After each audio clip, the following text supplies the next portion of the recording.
મધ્ય Gujarat headline news ચેનલના માલિક ગિરીશ સોલંકી વિરુદ્ધ પોલીસે લાલા કરી છે. જેલમાંથી કબજો લઈને અટલાદરા પોલીસે તેમને 5 ગંભીર ગુનાઓમાં ધરપકડ કરી છે.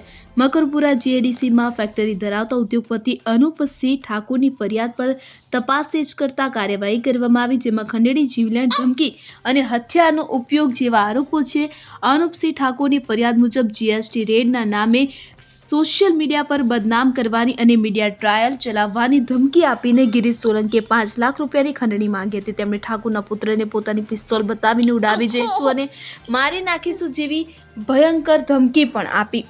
આ ઘટના ચોથી ફરિયાદ છે કે જેમાં વિવિધ કલમો હેઠળ ગુનો નોંધાયો છે અને ગિરીશ સોલંકી પોતાની જાતને ડોન સમજતો અને પોલીસ સામે મીંડી જેવું મિયાઉ કરતો હતો. તે હવે કાયદાના સકંજામાં છે. પોલીસ પ્રશંસાની આ કડકતાથી ખંડણી, ધમકી અને હથિયારધારીઓ વચ્ચે ભયનો માહોલ ફરી વળ્યો છે. તપાસમાં વધુ ખુલાસા થવાની શક્યતા છે, જે મીડિયા અને ગુનેગારો વચ્ચેના સંબંધો પર પ્રકાશ પાડશે.